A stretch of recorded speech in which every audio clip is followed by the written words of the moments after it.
चलो बेटा next chapter start कर रहे हैं। Chapter number 8 source of business finance. अभी पहले सब मेरी तरफ देखेंगे, अभी बुक की जरूरत नहीं पड़ेगी आधे पौने घंटे, ठीक है। सब मेरी तरफ देखेंगे। वैसे बता देता हूं आपको हमने टॉपिक कौन कौन से कवर करने हैं। Retained earning, equity share, preference share, debenture 4, commercial paper public deposit 6, commercial bank financial institution 8, trade credit 9, ADR GDR IDR 12 और एक दो और देख लेंगे, ठीक है। कुछ मतलब लीज फाइनेंसिंग और फैक्टरिंग का मेरे को इंट्रो देना है तो 14-15 टॉपिक हो जाएंगे घूम फिर कर, ठीक है। और सबके हमारे को मैरिट्स और डीमेरिट्स पढ़ने हैं। चैप्टर की कुछ देर लगती है चैप्टर को करने में, 12 घंटे के अप्रॉक्स। मैं कोशिश करता हूँ 7-8 घंटे में इसको करा दूँ तो, ठीक है बेटा। अब पहले बेस बनाना शुरू करेंगे और चैप्टर का सीक्वेंस आप नहीं पढ़ोगे। पहले पेज से चैप्टर नहीं पढ़ना मेरे को बिल्कुल भी, बिल्कुल आखिरी में पढ़ूंगा पहला पेज, बिल्कुल आखिरी में जब सब करा दूंगा, ठीक है। मुझे लगता है मेरा सीक्वेंस सही है, बाकी आप बताना बाद में कितना ठीक लगा, ठीक है।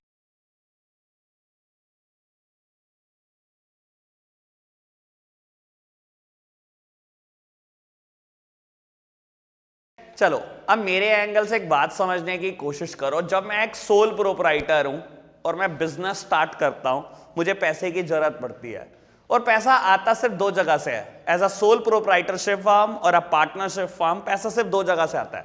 या तो मेरी खुद की सेविंग्स होंगी या बेटा कोई लोन होगा, चाहे वो बैंक लोन दे चाहे वो थर्ड पार्टी लोन दे। रास्ते सिर्फ दो ही हैं, तीसरा कोई रास्ता नहीं है मेरे पास, ठीक है। लेकिन बेटा कंपनी के पॉइंट ऑफ व्यू से सोचोगे तो मैं अभी बोल रहा हूं 14-15 रास्ते हैं पैसे इकट्ठे करने के, जो किसी के पास नहीं है। ये किसी पार्टनरशिप फर्म के पास रास्ता नहीं है, ना ही किसी सोल प्रोप्राइटरशिप फर्म के पास रास्ता है। ये सिर्फ कंपनी के पास रास्ता है पैसा इकट्ठे करने का। नाम ही क्या है चैप्टर का, source of business finance. Business में पैसा कहां से आ सकता है, समझ आई बात।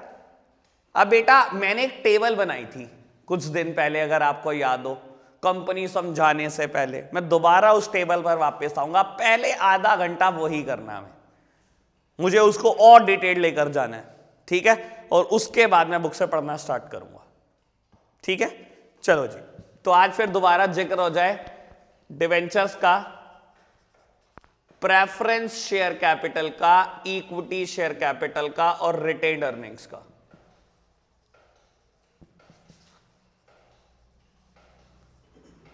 बाबू मैं बिजनेस स्टार्ट कर रहा हूं, मैंने बोला मेरी कंपनी के डिवेंचर्स खरीद लो आप सब। आपने कहा ठीक है खरीद लेते हैं, आप बताओ बदले में क्या देने वाले हो। मैंने कहा इंटरेस्ट दूंगा पक्का, और एक पर्टिकुलर टाइम पीरियड के बाद आपके भी पैसे वापस करूंगा।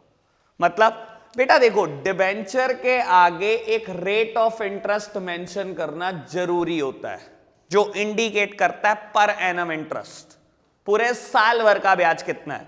यानी कि अगर मैंने आपको 10 लाख रुपए के डिबेंचर बेच दिए तो मैंने 10 लाख रुपए के डिबेंचर दे दिए, आपने दिए मुझे 10 लाख रुपए फॉर 10 ईयर्स। बेटा डिबेंचर 5 साल से कम के लिए इशू नहीं हो सकता and maximum tenure is 20 year, 20 साल से ज्यादा के लिए भी नहीं हो सकता, ठीक है। तो बेटा मान लो मैंने आपसे 10 साल के लिए 10 लाख रुपए ले लिए। इसका मतलब क्या होगा बेटा, देखो मैं आपको हर साल इंटरेस्ट देने वाला हूं, 10 लाख का 9%। हर साल मैंने आपको 90,000 रुपए की ब्याज दी। फर्स्ट ईयर 90,000, दूसरे ईयर 90,000, तीसरे ईयर 90,000, चौथे ईयर 90,000। 9 साल तक यही कहानी चलती रहेगी। 10th ईयर क्या होगा, 10th ईयर 90,000 इंटरेस्ट के भी दूंगा और 10 लाख रुपए प्रिंसिपल अमाउंट भी वापस करूंगा जो मैंने आपसे 10 लाख रुपए लिए थे। समझ आई बात। और ये बात आपको एग्री करनी होती है उसी दिन कि कितने साल के लिए इशू हो रहा है। जिस दिन आप डिवेंचर इशू करते हो उसी दिन बताना होता है ये कितने साल के लिए इशू हो रहे हैं। बात समझ में आई। कंपनी के पॉइंट ऑफ व्यू से सोचोगे तो बेटा डिवेंचर और बैंक लोन में कोई अंतर ही नहीं होता। मैं कंपनी मेरे पॉइंट ऑफ व्यू से सोचो, मैं आपको हर साल ब्याज दे रहा हूं और बेटा प्रिंसिपल अमाउंट भी वापस करूंगा। कभी सोचा बैंक लोन में इंस्टॉलमेंट में क्या होता है, प्रिंसिपल भी जाता है और इंटरेस्ट भी जाता है। बैंक लोन में प्रॉपर्टी गिरवी रखनी पड़ती है, तो आपको क्या लगता है डिवेंचर में नहीं रखनी पड़ती, इसमें भी रखनी पड़ती है बेटा। Debentures are always secured instrument. Secured समझते हो, सिक्योरिटी गिरवी रखते हैं तो बोलते हैं सिक्योर्ड, अगर नहीं रखते तो बोलते हैं अनसिक्योर्ड। बात समझ आई। बैंक लोन में सिक्योरिटी गिरवी रखते हैं तो इसमें भी रखते हैं, इसमें इंटरेस्ट जाता है इसमें भी जाता है, इसमें प्रिंसिपल जाता है इसमें भी जाता है बेटा। कोई कहानी में अंतर नहीं है कंपनी के पॉइंट ऑफ व्यू से सोचोगे तो। बात क्लियर? बढ़े हैं आगे? चलो जी इस पर शिफ्ट करते हैं। मैंने आपको बोला मेरी कंपनी के प्रेफरेंस शेयर खरीद लो, आपने कहा ठीक है खरीद देते हैं, बताओ क्या देने वाले हो। मैं कहा प्रेफरेंस डिविडेंड दूंगा हर साल और एक पर्टिकुलर टाइम पीरियड के बाद प्रिंसिपल अमाउंट भी वापस। बेटा प्रेफरेंस शेयर कैपिटल के आगे भी एक रेट मेंशन होता है जो जनरली इंटरेस्ट से ज्यादा होता है। रीजन बताऊंगा थोड़ी देर में, रीजन तो हर चीज का बताना है मेरे को, ठीक है। जो जनरली इंटरेस्ट से ज्यादा होता है ये क्या इंडिकेट करता है? ये इंडिकेट करता है बेटा साल भर का डिविडेंड कितना है, साल भर का प्रेफरेंस डिविडेंड कितना है, 12% है बेटा। मतलब इसमें भी बेटा 5 साल से ज्यादा के लिए पैसा लेते हो और 20 साल मैक्सिमम टेन्योर है। समझ आई बात? 5 साल से ज्यादा के लिए पैसा मिलेगा और मैक्सिमम 20 साल के लिए मिल सकता है। मान लो मैंने 12 साल के लिए आपसे पैसा ले लिया 10 लाख रुपए, तो क्या करना है मुझे बेटा? पहले साल 1,20,000 रुपए का प्रेफरेंस डिविडेंड 10 लाख का 12%, दूसरे साल 1,20,000, तीसरे साल 1,20,000, 11 साल तक यही चलेगा। 12th ईयर 1,20,000 डिविडेंड भी और 10 लाख रुपए प्रिंसिपल अमाउंट भी वापस। समझ आई बात? ठीक है। इक्विटी शेयर कैपिटल, घबराओ नहीं, इसके आगे कोई रेट नहीं होता। लो मैं पहले अभी एक ब्लॉक बना लूं ये समझाने के लिए कि मेरे को थोड़ी देर के बाद समझाना है क्यों रेट मेंशन नहीं होता। ठीक है, मैंने ब्लॉक बना लिया, इसके आगे रेट मेंशन नहीं होता, रीजन पता लगेगा थोड़ी देर में क्यों नहीं होता। बेटा इक्विटी शेयर कैपिटल को जो रिटर्न में मिलता है ना उसको बोलते हैं इक्विटी डिविडेंड। अब एक बात सुन लेना यहीं पर बड़े काम की, मैं वर्ड बोलूं शेयर कैपिटल या मैं वर्ड बोलूं डिविडेंड तो बेटा आपके कान में आवाज जानी चाहिए equity share capital equity dividend. मैं प्रेफरेंस के लिए ना प्रेफरेंस वर्ड जरूर बोलूंगा, preference dividend, preference share capital. लेकिन अगर मैं बोलूं शेयर कैपिटल तो उसका मतलब सीधा सीधा इक्विटी से है, मैं बोलूं डिविडेंड उसका सीधा मतलब इक्विटी डिविडेंड की बात चल रही है। समझ आई ना? ठीक है, यानी कि इक्विटी को जो रिटर्न में मिलता है उसको बोलते हैं इक्विटी डिविडेंड। तो इक्विटी के प्रिंसिपल पैसों का क्या? बेटा इक्विटी के प्रिंसिपल पैसे पूरी जिंदगी नहीं मिलते वापस, इनके तो चलो 20 साल में मिल जाते हैं, इनके पूरी जिंदगी कंपनी पैसे वापस नहीं करती। ये दूसरी बात है जो इसको मैं पेंडिंग छोड़ रहा हूं। एक मैंने रेट को पेंडिंग छोड़ दिया, एक मैंने ये पेंडिंग छोड़ दिया कि इक्विटी के पैसे मैं लाइफ टाइम वापस नहीं करूंगा। दोनों बातें क्लियर होंगी, मेरे को 15-20 मिनट का टाइम चाहिए। ठीक है, ये समझ में आया रिटर्न में क्या मिलता है?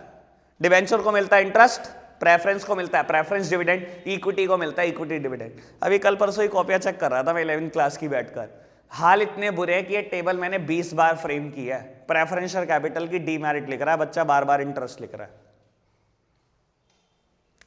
चलो खैर मायना नहीं है हमारा उस चीज को लेकर, आगे बढ़ते हैं।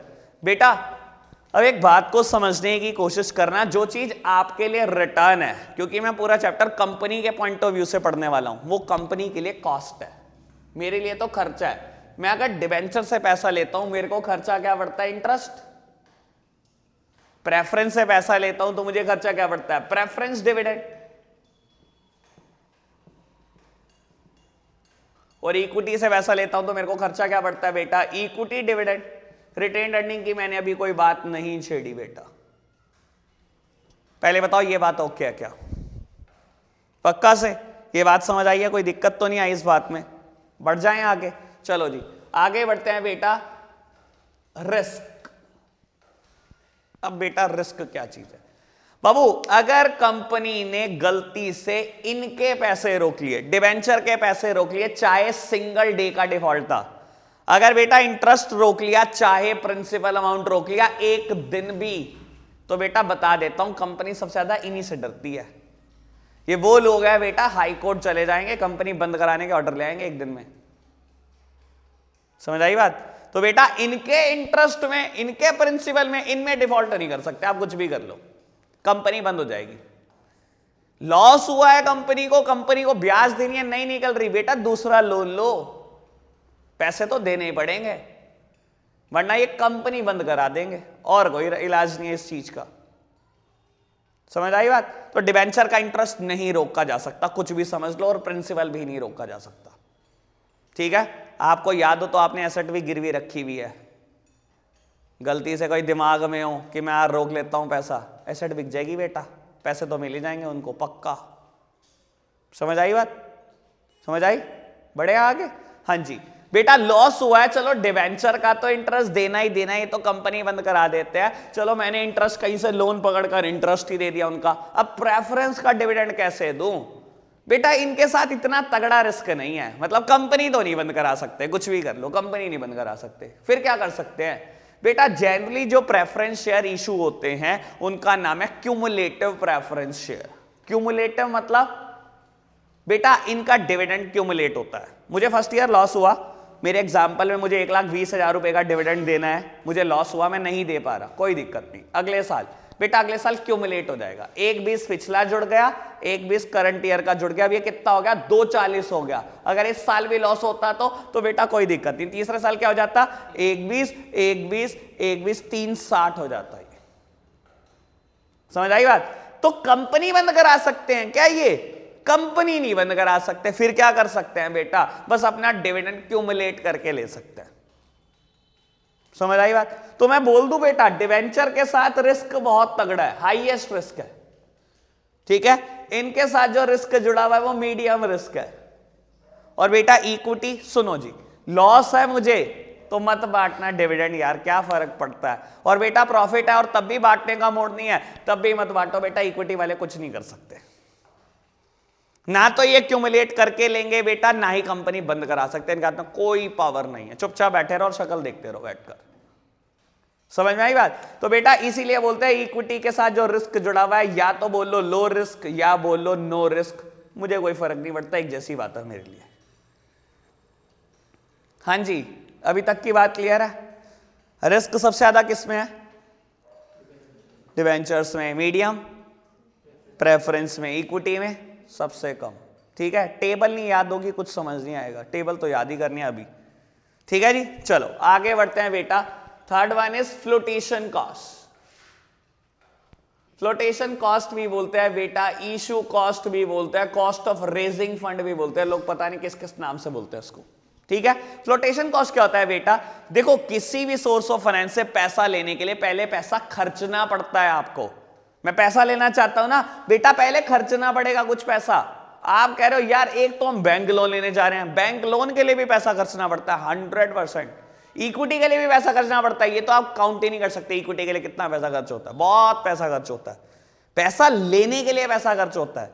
अभी दिमाग में याद नहीं आ रहा होगा तो मैं अभी याद कराता हूं, लो याद कराता हूं आपको क्या क्या खर्चा करते हो।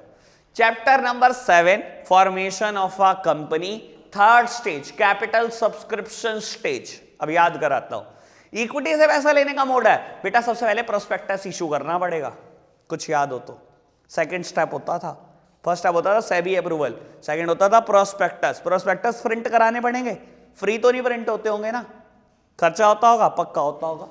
Third one appointment of banker, broker, under writer. बेटा ब्रोकर और अंडर राइटर पैसे लेते हैं, ब्रोकरेज की ब्रोकरेज 2.5%, अंडर राइटिंग कमीशन 5%। यानी कि अगर 100 करोड़ रुपए चाहिए तो 5 करोड़ तो बेटा अंडर राइटिंग कमीशन गई। और बता देता हूं दुनिया को कैसे पता लगेगा आपने प्रोस्पेक्टस प्रिंट करा लिया। आप मुंबई में बैठी हुई कोई कंपनी हो, आपने प्रोस्पेक्टस इशू कर दिया, सारमोर में बैठे हुए किसी बंदे को कैसे पता लगेगा प्रोस्पेक्टस इशू हो गया? बेटा आप ऐड करते हो, a single TV ad cost 5 crore 3 crore, समझ आई बात? और उसके बाद एटलीस्ट एक स्टॉक एक्सचेंज पे आपको अपने आप को लिस्ट कराना है, अगर याद आया हो तो। एक शेयर मार्केट में लिस्ट कराना होता है आपको, खर्चे समझ रहे हो बेटा? इक्विटी में खर्चा सबसे ज्यादा है, इट इज हाईएस्ट। और बता देता हूं 10% का अप्रॉक्स खर्चा आता है, यानी कि 100 करोड़ चाहिए तो 10 करोड़ खर्चने पड़ेंगे पहले, तब मिलेंगे 100 करोड़। इतना आसान नहीं है, ठीक है। प्रेफरेंस में खर्चा मीडियम है बेटा, प्रेफरेंस में खर्चा 7 से 8% के आसपास रहता है, क्योंकि इतना टीवी ऐड नहीं करते आप इसके लिए, ठीक है। और बेटा डिबेंचर या बैंक लोन में सबसे कम रहता है। मैंने पिछली बार आपको यह भी बताया था लोन में खर्चा कैसे आता है, याद है ना आपको? डॉक्यूमेंटेशन चार्जेस, इंस्पेक्शन चार्जेस, याद आई बात? दोबारा बताऊं क्या? लो दोबारा बता देता हूं बेटा। अभी इंसान सोच रहा है बैंक लोन, हम तो खुद लोन लेने जा रहे हैं, उसके लिए भी पैसा खर्चना पड़ेगा बेटा 110%। आप उसके लिए भी पैसा खर्चोगे, कैसे समझो। आप बैंक में लोन लेने गए, आपने बैंक मैनेजर साहब को बोला कि मेरे को ना लोन चाहिए, तो उन्होंने कहा ठीक है लेकिन हम सिक्योर्ड लोन देते हैं, प्रॉपर्टी गिरवी होती है हमारे यहाँ पर, तब मिलता है लोन। आपने कहा ठीक है मेरे पास प्रॉपर्टी के कागज है, ठीक है।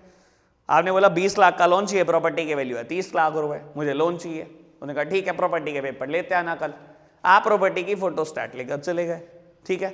अब एक बात बताओ, बैंक मैनेजर कोई भगवान है क्या, देखते ही बता देगा प्रॉपर्टी के पेपर ओके है? डुप्लीकेट पेपर बनवाना, फोटो स्टेट निकलवाना कौन सी बहुत बड़ी बात होती है इंडिया में? डुप्लीकेट पेपर नहीं बनते होंगे प्रॉपर्टी के? कितने होते होंगे, मानते हो ना इस बात को? तो बेटा बैंक मैनेजर क्या करता है, आपसे मांगता है पहले चार्जेस, आपको बोलेगा, डिपेंड करता है बैंक पे, आपको बोला उसने 5,000 रुपये का एक चेक चाहिए साथ में बैंक के नाम का। आपने कहा 5,000 रुपये किस बात के? कहता है इसको वेरीफाई कराएंगे हम रजिस्ट्री ऑफिस से, प्रॉपर्टी ओके है कि नहीं, हमारे लॉयर की फीस लगेगी। बेटा देखो एक बात है, हर बैंक के पैनल पे 3-4 एडवोकेट रहते हैं, 3-4 लॉयर रहते हैं, जिनको आप ये प्रॉपर्टी के पेपर पास ऑन करते हो और वो रजिस्ट्री ऑफिस से वेरीफाई करा के लाते हैं कि प्रॉपर्टी बिल्कुल ओके है। इस बात के प्रोसेसिंग फीस लगी 5,000 रुपये, लग गई, ठीक है, पहला खर्चा हो गया। चलो दूसरा खर्चा, इंस्पेक्शन चार्जेस, मैं पहले भी बोल चुका हूं ये खर्चा। बेटा देखो, हो सकता है आपके पास प्रॉपर्टी के पेपर और बिल्कुल ओके हों, लेकिन मैंने आपको बताया था इंडिया में ऐसे फ्रॉड भी हो चुके हैं। लोगों ने क्या करा, प्रॉपर्टी के पेपर उनके पास है, ठीक है, गवर्नमेंट ने हाईवे बना दिया उस प्रॉपर्टी के ऊपर से, ठीक है, प्रॉपर्टी के पेपर तो आप ही के पास है, हाईवे बन गया तो क्या हो गया? आप गए बैंक में, आपने बैंक को बोला बैंक लोन चाहिए, बैंक ने कहा ठीक है। आपने कहा 30 लाख की प्रॉपर्टी है, 20 लाख का लोन चाहिए, बैंक ने कहा मैं वेरीफाई करा लूँ प्रॉपर्टी। वेरीफाई कराई, भाई कागज तो ठीक ही आने थे, कागज में थोड़ी कोई कमी थी, कागज बिल्कुल ओके आ गए प्रॉपर्टी के। बैंक मैनेजर ने लोन कर दिया, आपने किस्तें देनी बंद कर दी। बैंक मैनेजर ने पहला नोटिस भेजा तेरी प्रॉपर्टी बेच देंगे, दूसरा भेजा तेरी प्रॉपर्टी बेच देंगे, तीसरे में आपने खुद लिख के भेज दिया बेच दे। बेच क्यों नहीं रहा, गवर्नमेंट का हाईवे है, बेच, कल का बेचता हो आज ही बेच दे। बेच पाएगा? नहीं बेच पाएगा। बेटा अब बात को ये भी समझो, बैंक का नुकसान हो गया 20 लाख रुपए का। अब बेटा बैंक ऐसी ठोकरें नहीं खाता, प्रोसेसिंग फीस देने के बाद आपसे एक और चार्जेस निकलवाता है, नोन एज इंस्पेक्शन चार्जेस। और बैंक मैनेजर खुद उठकर जाता है अपने कैबिन से, देख कर आता है प्रॉपर्टी फिजिकली कहां पर लोकेटेड है। समझ आई? इस बात के पैसे भी आप ही दोगे जब वो देखने जा रहे हैं, इसको बोलते हैं इंस्पेक्शन चार्जेस। समझ आई बात? और third one is documentation charges, जो आप अपने चार्टर्ड अकाउंटेंट को पे करोगे। कहीं ना कहीं कोई balance sheet, profit and loss account बनेगा, फाइनेंशियल्स बनेंगे, जो भी प्रोजेक्ट रिपोर्ट्स बनेंगी या कुछ भी बनेगा। तो बेटा पैसे लेने के लिए पैसा खर्च होता है, बैंक लोन लेने के लिए भी पैसा खर्चना पड़ता है, लेकिन ये कॉस्ट बहुत लो रहती है। डिबेंचर और बैंक लोन में खर्चे एक जैसे हैं, तो ये कॉस्ट लो रहती है। टेबल देख लो अच्छे से एक बार, शक्ल याद होगी? याद होगी? पूछना शुरू करूं? चलो, सबसे ज्यादा फ्लोटेशन कॉस्ट किस में होती है? डिबेंचर्स में। किस में? अगर ऐसे पढ़ना है तो वे पक्का मैं नहीं पढ़ा सकता है चैप्टर। इंटरेस्ट लेना है तो ठीक है, वरना भी बंद करते हैं इस तामझाम को। पढ़ना है? हाँ जी बताओ, सबसे ज्यादा फ्लोटेशन कॉस्ट किस में है? इक्विटी शेयर कैपिटल में। सबसे कम रिस्क सबसे कम कहां पर है? इक्विटी शेयर में। सबसे ज्यादा डिवेंचर्स में। मानते हो? डिवेंचर की कॉस्ट, इंटरेस्ट, अबे कॉस्ट लो कहां से? डिवेंचर की कॉस्ट होती है इंटरेस्ट। डिवेंचर की कॉस्ट क्या है? इंटरेस्ट। इक्विटी की कॉस्ट, प्रेफरेंस की कॉस्ट। याद हो जाएगी बात? याद हो जाएगी बात? पक्की बात है? बड़े आगे? चलो ठीक है, मेरी तरफ देखना बेटा। कंपनी में ना पेमेंट बांटने का एक फिक्स्ड सीक्वेंस है, ये आपकी मर्जी नहीं है। कंपनी में पेमेंट एक सीक्वेंस के अकॉर्डिंग ही बढ़ती है। सीक्वेंस क्या है बेटा? सबसे पहले दिया जाता है डिवेंचर का इंटरेस्ट, देन गवर्नमेंट के taxes, then preference share capital का preference dividend, then equity share capital का इक्विटी डिविडेंड। ये 4 बार रिवाइज करना है आपने मेरे साथ, अभी मेरे साथ साथ बोलो। सबसे पहले डिवेंचर का इंटरेस्ट, देन गवर्नमेंट के taxes, then preference share capital का preference dividend, then equity share capital का इक्विटी डिविडेंड। मेरे साथ साथ बोलो। डिवेंचर का इंटरेस्ट, गवर्नमेंट के टैक्सेस, प्रेफरेंस शेयर कैपिटल का preference dividend, equity share capital का इक्विटी डिविडेंड। ठीक है, याद हो गया सीक्वेंस? ठीक है, अब मेरी बात सुन बेटा। जब मैं बुलवाता हूं ना तो मेरा ना एक पर्पस होता है इसके पीछे, लो मैं बोल देता हूं। डिवेंचर का इंटरेस्ट, डिवेंचर या बैंक लोन एक ही बात है, ठीक है ना। देन बेटा गवर्नमेंट के टैक्सेस, देन बाबू प्रेफरेंस शेयर कैपिटल का preference dividend, then equity share capital का इक्विटी डिविडेंड। चलो जी, काम की बात सुनना बेटा।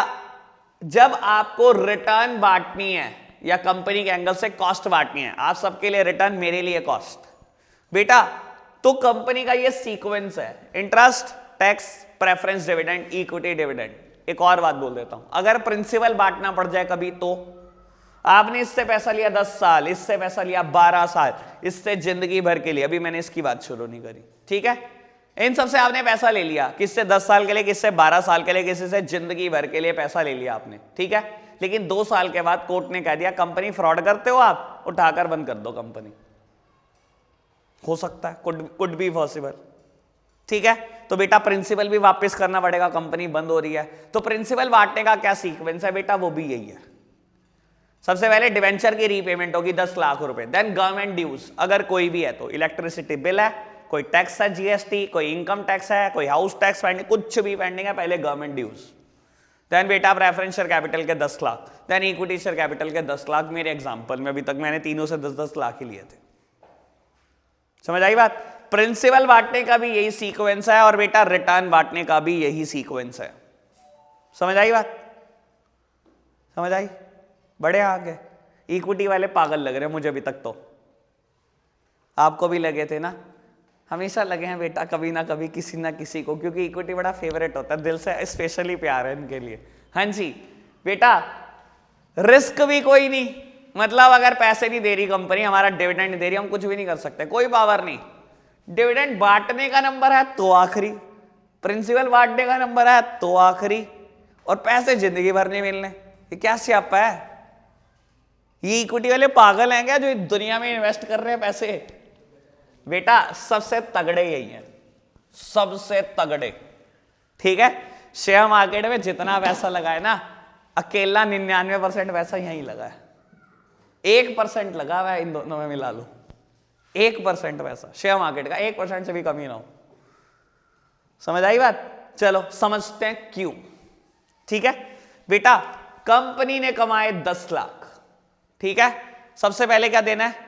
डिवेंचर का इंटरेस्ट। अगर आप बोलोगे नहीं ना, पक्का मैं बंद करा दूंगा ये। हाँ जी, सबसे पहले क्या पे करना है? डिवेंचर का इंटरेस्ट। मेरे एग्जांपल में 10 लाख रुपए मैंने लिए हुए हैं और 99% ब्याज है, तो मेरे को 90,000 रुपए पे कर रहे हैं, ठीक है। पैसे कितने बचे? 9-10। चलो जी, माइनस कराओ टैक्स। मान लो टैक्स एंड सिंप्लिसिटी के लिए, कैलकुलेशन को इजी रखने के लिए 2,10,000 बचे, कितने?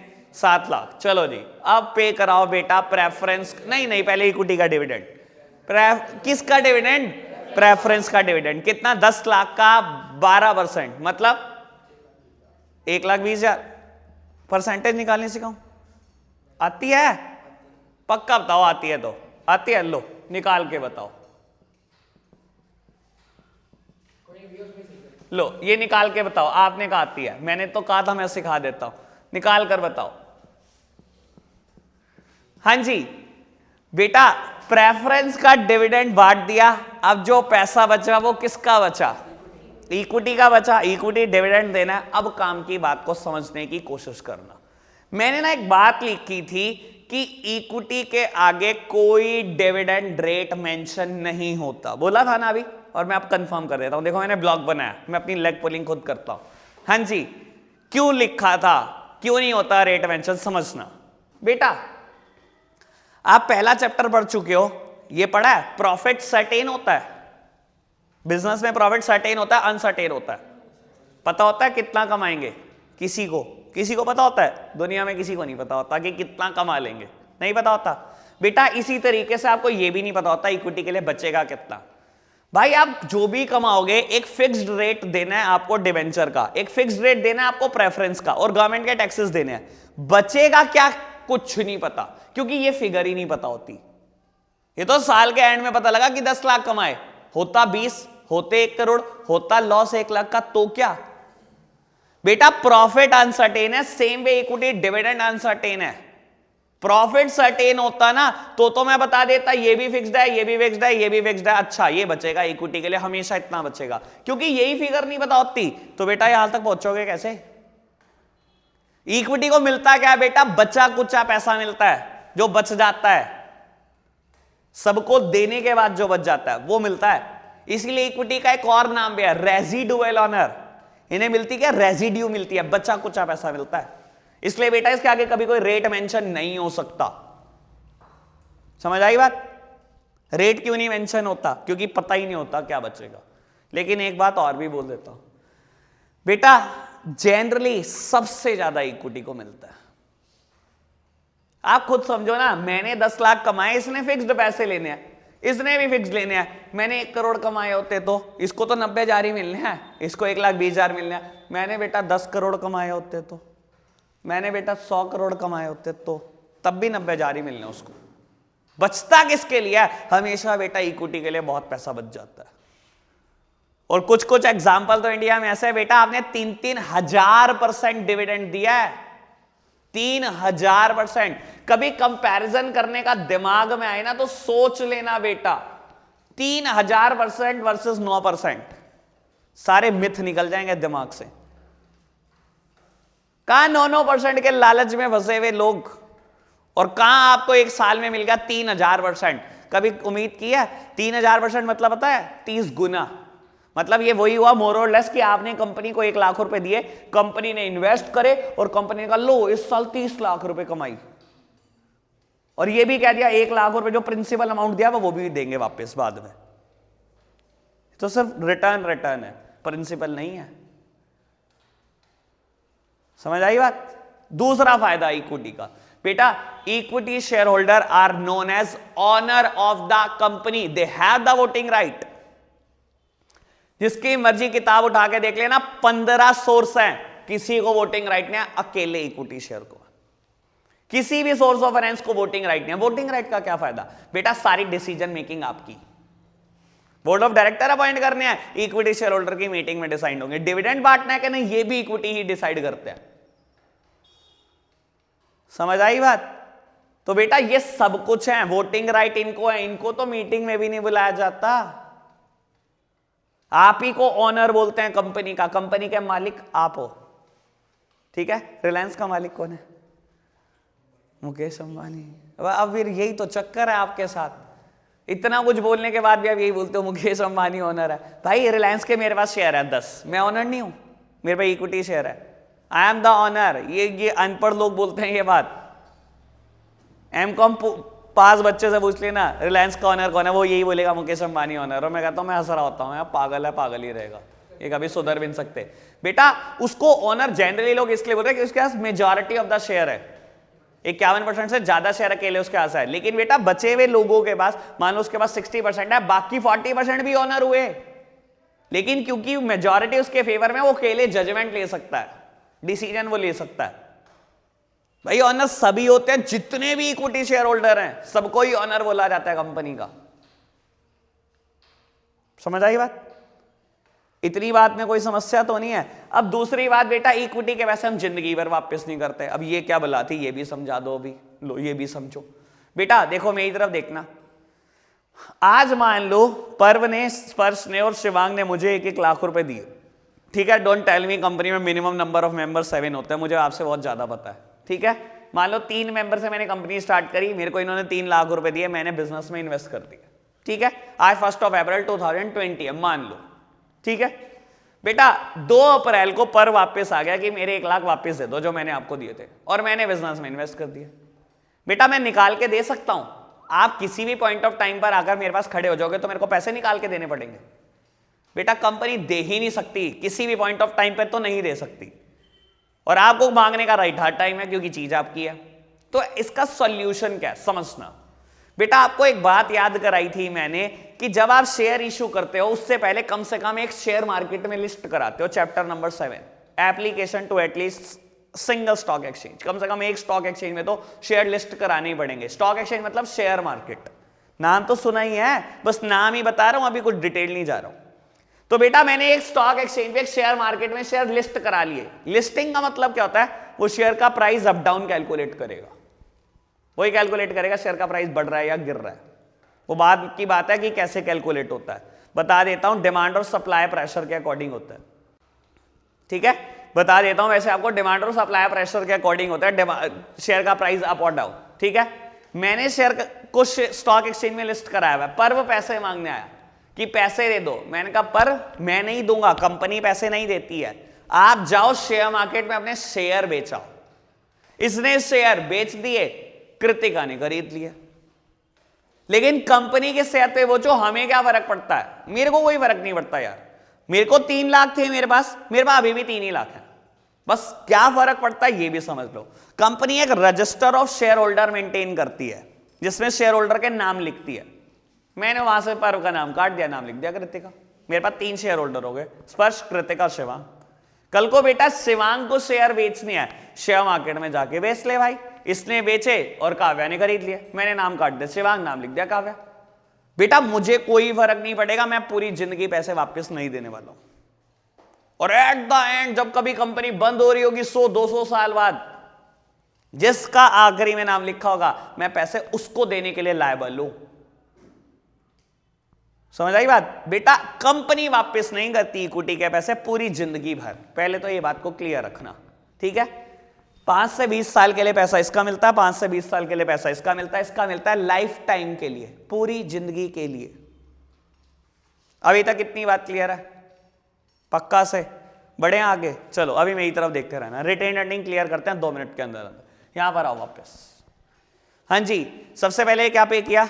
डिवेंचर का इंटरेस्ट, देन गवर्नमेंट के taxes, then preference share capital का प्रेफरेंस डिविडेंड। अब जो कुछ बच गया है तो इक्विटी का, लेकिन बेटा कंपनी जनरली सारा पैसा नहीं बांटती। A certain portion may be retained in the business for some future purposes. बेटा 3% की पेमेंट के बाद जो कुछ बचता है कंपनी सारा नहीं बांटती, कुछ रख लेती है कि फ्यूचर में कोई दिक्कत होगी तो बाबू मान लो कंपनी की पॉलिसी है, कंपनी ने कह दिया 1,80,000 रख लेते हैं, 4 लाख इक्विटी को डिविडेंड बांट दो। ये तो आपने बांट दिया, 1,80,000 रुपए आपने रख लिए। ये क्या है बेटा? ये है रिटेन्ड अर्निंग्स। इसी का नाम है रिटेन किया हुआ पैसा, रिटेन की हुई अर्निंग। समझ आई बात? समझ आई बात? जनरली 3% की पेमेंट के बाद जो कुछ बचता है कंपनी सारा नहीं बांटेगी, सर्टेन पोर्शन रिटेन करेगी, बचा हुआ बांट देगी। ठीक है? ये रिटेन क्यों कर रहे हैं बेटा? Future purposes. अगर अगले साल लॉस हो गया तो 90,000 में डिवेंचर का इंटरेस्ट कहां से दोगे? कहां से दोगे? फिर लोन मांगोगे ना, आज ही रख लो जब कमाया तो। बात समझ आई? चलो अब जरा वापस आओ, टेबल कंप्लीट करते हैं। बेटा रिटेन अर्निंग की क्या कॉस्ट होती है? रिटेन अर्निंग की कॉस्ट क्या होती है बेटा? मेरा पैसा, कंपनी का खुद का पैसा, अपने आप को क्या पे करना है? कुछ पे करना है क्या अपने आप को? ऐसा कुछ होता है क्या? ये लो, मैं खड़ा हूं ऐसे, मैंने कहा लो राइट हैंड, तुमने लेफ्ट हैंड को मारकर बेचा, लाओ 10 रुपए लाओ, ऐसे। मेरा पैसा बाबू कंपनी ने कमाया, अपने आप को ब्याज थोड़ी वे करते हैं, डिविडेंड देते हैं अपने आप को, कुछ नहीं देते बेटा, कोई कॉस्ट नहीं। रिस्क बेटा, रिस्क तब अराइज होता है जब किसी के पैसे वापस करने होते हैं, अपने पैसे वापस ही नहीं करने होते तो रिस्क का क्या मैटर है? ठीक है? फ्लोटेशन कॉस्ट, पैसा लेने के लिए पैसा खर्च होता है बेटा। हाँ पैसा खर्च होता है, बैंक तक जाना पड़ेगा पैसे निकलवाने, तो पेट्रोल लगेगा 20 रुपए का, वो कॉस्ट है। कोई फ्लोटेशन कॉस्ट नहीं, कोई रिस्क नहीं, कोई कॉस्ट नहीं। रिटेन्ड अर्निंग से बेटर कोई सोर्स ऑफ फाइनेंस बना नहीं है आज तक। समझ आई बात? रिटेन्ड अर्निंग सबसे अच्छा सोर्स ऑफ फाइनेंस, ना कोई कॉस्ट, ना कोई रिस्क, ना कोई फ्लोटेशन कॉस्ट। ठीक है? रिटेन्ड अर्निंग के पैसे वापस करने होते हैं?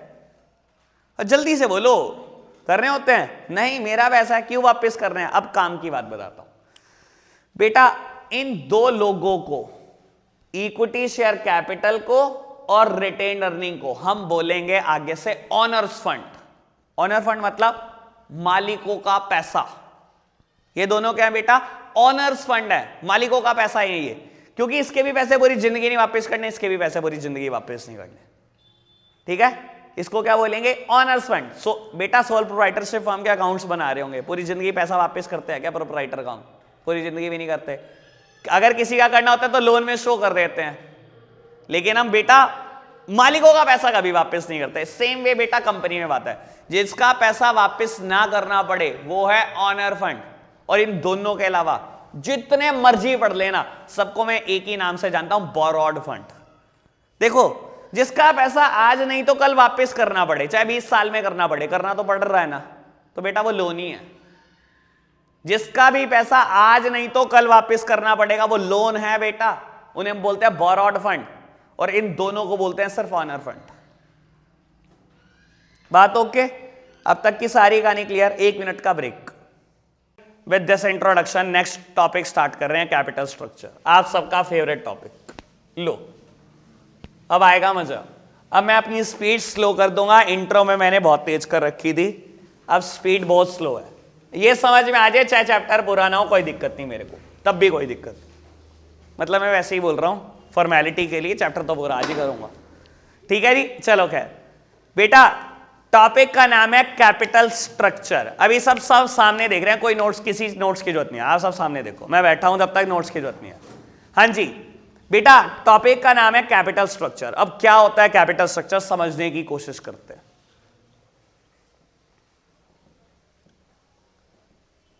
आप मेरे साथ साथ ना इसमें कुछ बातें रिपीट करके चलना, वरना समझने में बहुत प्रॉब्लम होगी आपको।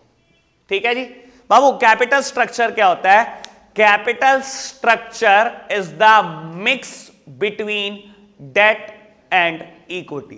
कैपिटल स्ट्रक्चर क्या होता है बेटा? मिक्स है, किसका? डेट का और इक्विटी का। जब मैं बहुत बार बोलता हूं इक्विटी, मैंने इक्विटी शेयर कैपिटल नहीं बोला, मैंने वर्ड यूज करा है equity, not equity share capital.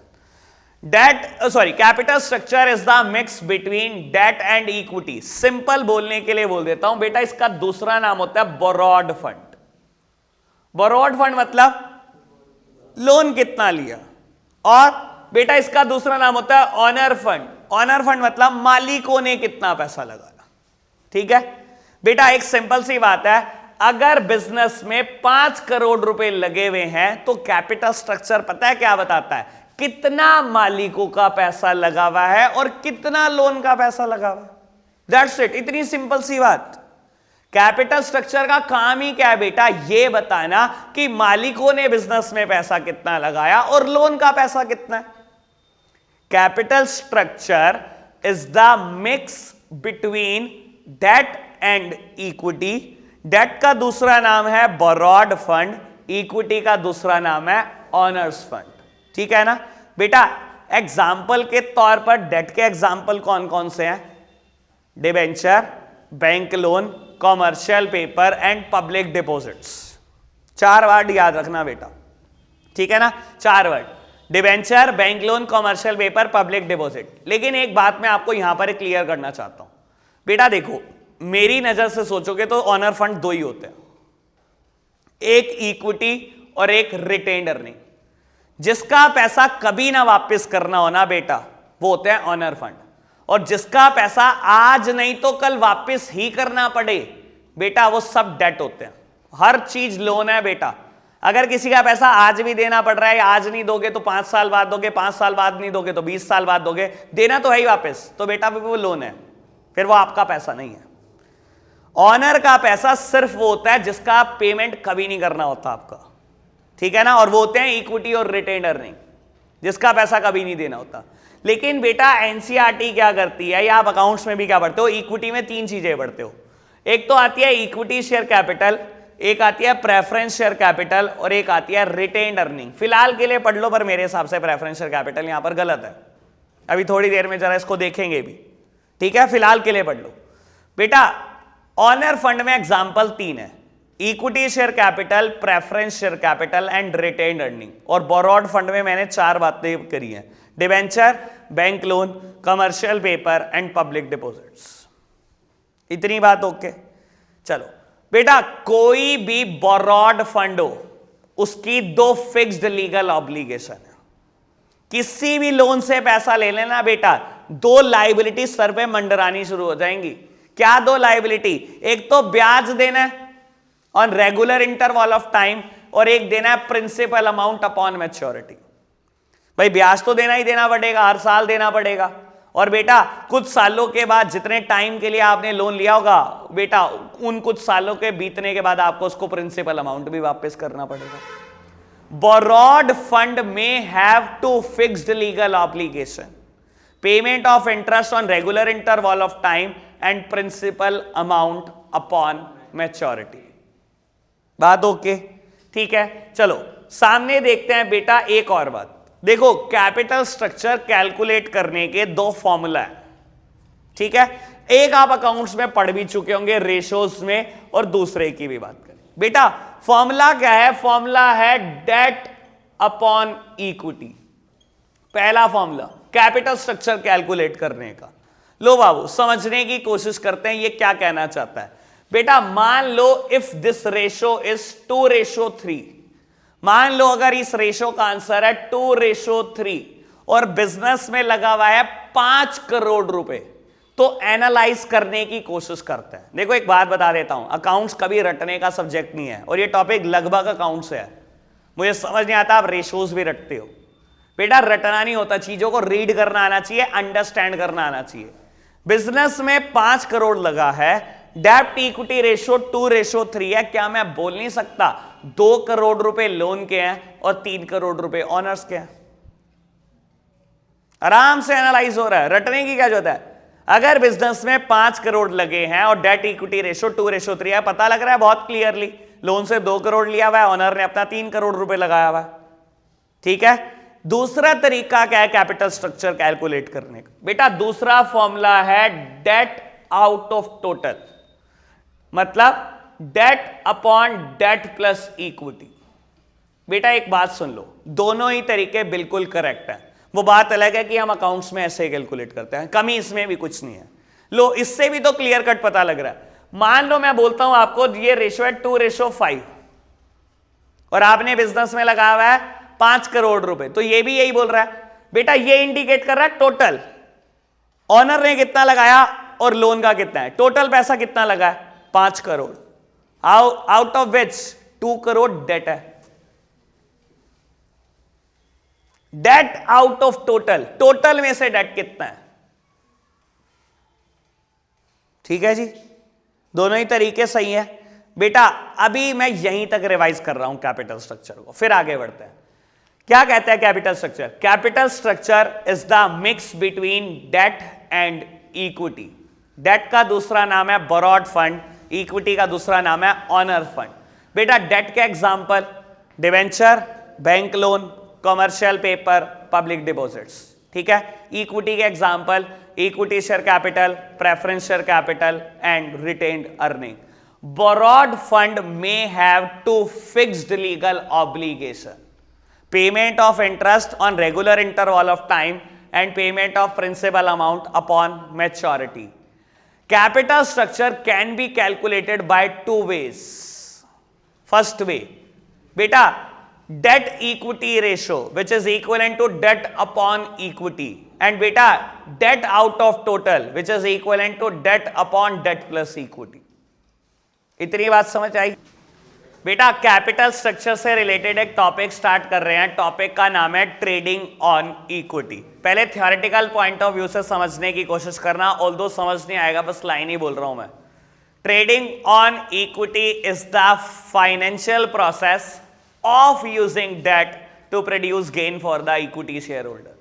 बेटा क्या कह रहा है? कहता है ट्रेडिंग ऑन इक्विटी एक ऐसा फाइनेंशियल प्रोसेस है जिसमें डेट का इस्तेमाल किया जाता है इक्विटी को फायदा पहुंचाने के लिए।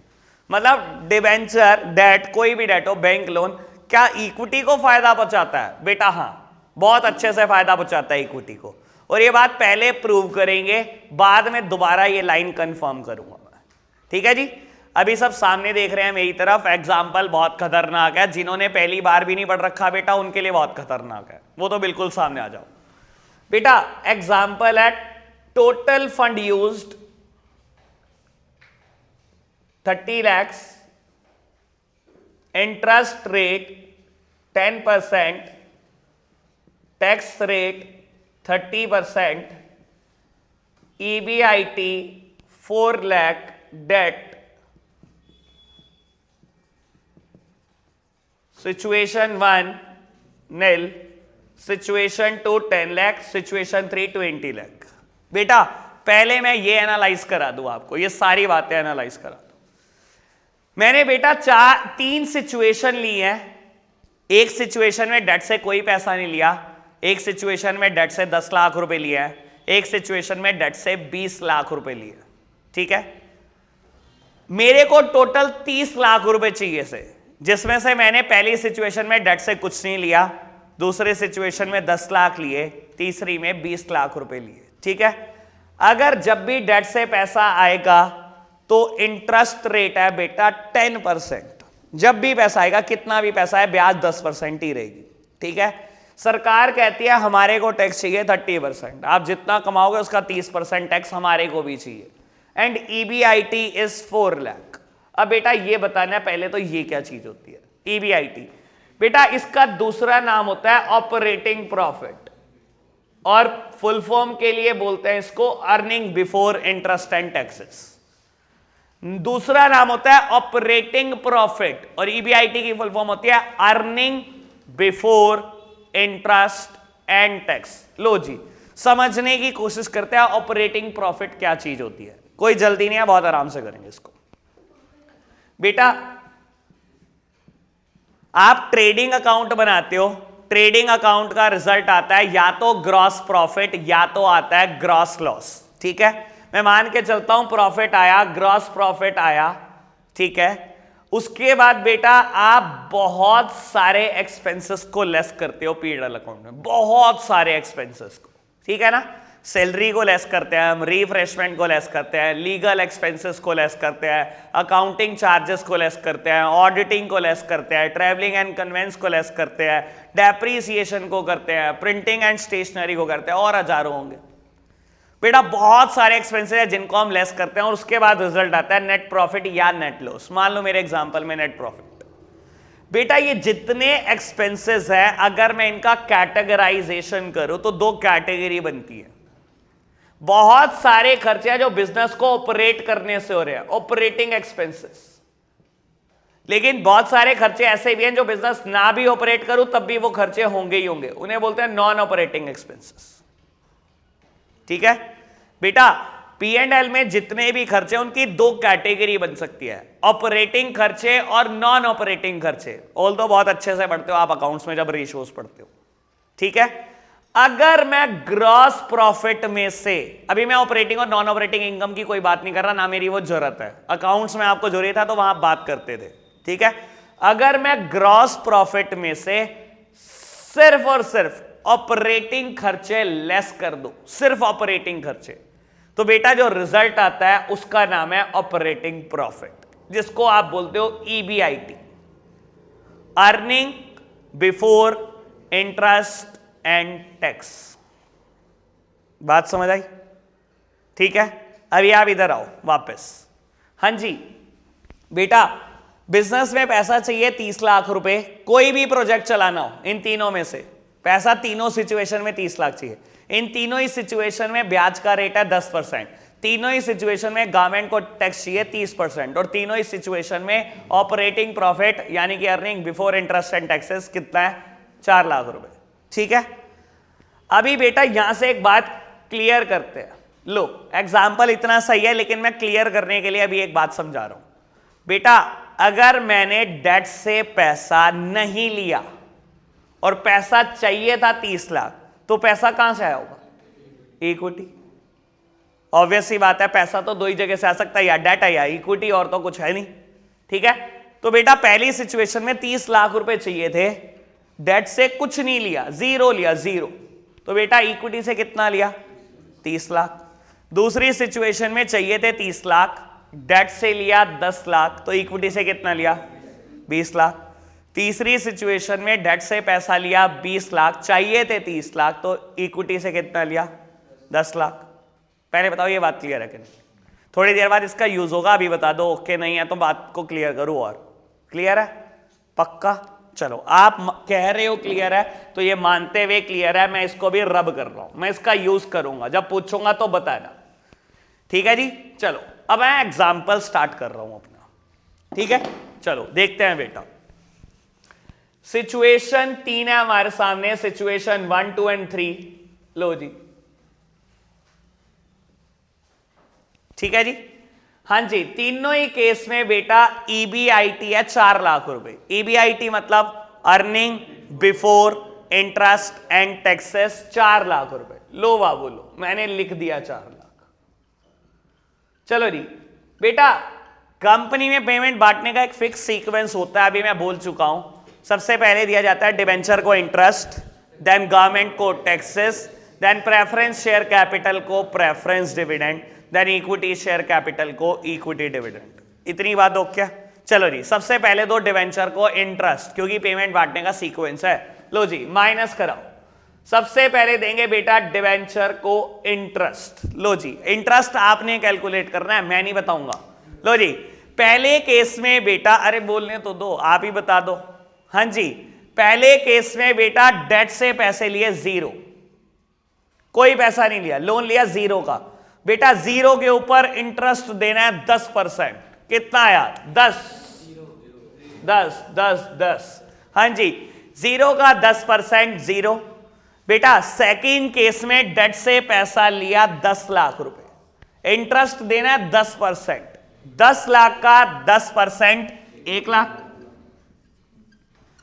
तीसरी सिचुएशन, डेट से पैसा लिया 20 लाख, इंटरेस्ट देना है 10%। 20 लाख का 10% 2 लाख।